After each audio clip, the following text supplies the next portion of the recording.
ವೀಕ್ಷಕರೇ, ನಮ್ಮ ಚಳ್ಳಕೆರೆ ಟಿವಿಗೆ ಸ್ವಾಗತ. ಇಂದಿನ ಪ್ರಮುಖ ಸುದ್ದಿ.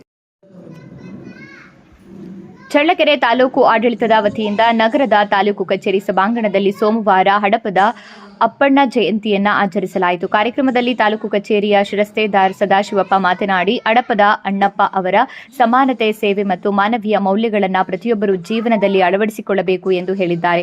ನಿವೃತ್ತ ಶಿಕ್ಷಕ ಎಂ ಬಸವರಾಜ ಅವರು ವಿಶೇಷ ಉಪನ್ಯಾಸ ನೀಡಿ ಹಡಪದ ಅಪ್ಪಣ್ಣ ಅವರ ಜೀವನ, ವಚನ ಪರಂಪರೆ ಹಾಗೂ ಸಮಾಜ ಸುಧಾರಣೆಯಲ್ಲಿ ಅವರ ಕೊಡುಗೆಯನ್ನು ವಿವರಿಸಿದ್ದಾರೆ. ನಗರಂಗೆರೆಯ ಶರಣ ಹಡಪದ ಅಣ್ಣಪ್ಪನವರ ಪೀಠದ ಶ್ರೀ ಶ್ರೀ ಗುರುಸ್ವಾಮೀಜಿ ಆಶೀರ್ವಚನ ನೀಡಿ ಬಸವ ತತ್ವಗಳನ್ನು ಪಾಲಿಸುವ ಮೂಲಕ ಸಮಾಜದಲ್ಲಿ ಸೌಹಾರ್ದತೆ ಮತ್ತು ಸಮಾನತೆಯನ್ನು ಬೆಳೆಸುವಂತೆ ಕರೆ ನೀಡಿದ್ದಾರೆ. ಕಾರ್ಯಕ್ರಮದಲ್ಲಿ ತಿಪ್ಪೇರುದ್ರ, ಚಂದ್ರಮೌಳಿ, ಹಜುಮುಲ್ಲಾ, ತಾಲೂಕು ಕಚೇರಿ ಸಿಬ್ಬಂದಿ ಶ್ರೀನಿವಾಸ್ ಸೇರಿದಂತೆ ಹಲವರು ಉಪಸ್ಥಿತರಿದ್ದರು.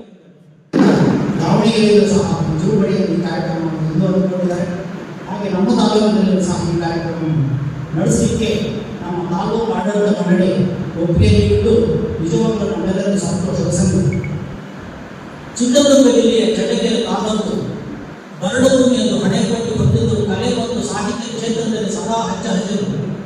ರಾಜ್ಯ ಹಾಗೂ ರಾಷ್ಟ್ರ ಮಟ್ಟದಲ್ಲಿ ನಮ್ಮ ಛಾಪು ಮೂಡಿಸಿದ ಅನೇಕ ಪ್ರತಿಭೆಗಳು ಈ ಬರಡುಭೂಮಿಯಲ್ಲಿ ಕಮಲದ ಹೆಮ್ಮರವಾಗಿದೆ.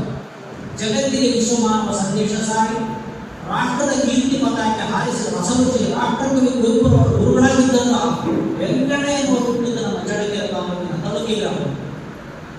ಇಂಥ ಗುರುವರೇಣ್ಯರು ಜನಿಸಿದ ಈ ನಾಡು, ಈ ಚಳ್ಳಕೆರೆ ತಾಲೂಕಿನ ತಿಪ್ಪೇರುದ್ರ ಸ್ವಾಮೀಜಿಯವರು, ಅಪ್ಪಣ್ಣ ಸ್ವಾಮಿಯವರು ಮಠ ಇರಲಿಲ್ಲ, ನಮ್ಮ ನಗರಕೆರೆಯವರು, ಅದರಲ್ಲೂ ನಮ್ಮ ಅಜಮಂತರು, ವೇದಿಕೆ ಮುಂಭಾಗದಲ್ಲಿ ಸಜ್ಜಮೂರ್ತಿ, ಎಲ್ಲ ಜನಾಂಗದ ಒಗ್ಗಟ್ಟಿನ ಪರವಾಗಿ ಒಂದು ಮನವನ್ನು ಸ್ಥಾಪಿಸಿದರೆ ಇಲ್ಲಿ ಶರಣರ ಕಾರ್ಯಕ್ರಮಗಳನ್ನು ಸತತವಾಗಿ ನಡೆಯಲಿಕ್ಕೆ ಅವಕಾಶವಾಗಿದೆ.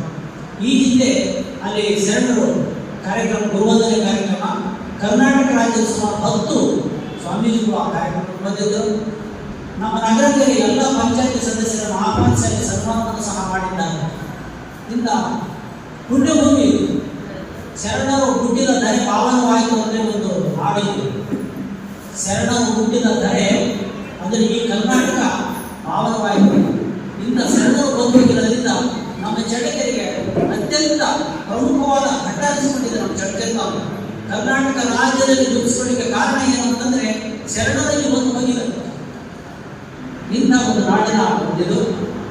ಈ ಒಂದು ಕಾರ್ಯಕ್ರಮದಲ್ಲಿ ಅಪ್ಪಣ್ಣನವರ ಕಾಯಕ ಕ್ಷೌರಿಕ ಮುಖ್ಯರು ಸಹ ಬಸವಣ್ಣನವರಲ್ಲಿ ಆಪ್ತ ಕಾರ್ಯದರ್ಶಿಯಾಗಿ ಸಹ ಕಾರ್ಯನಿರ್ವಹಿಸಿದರು.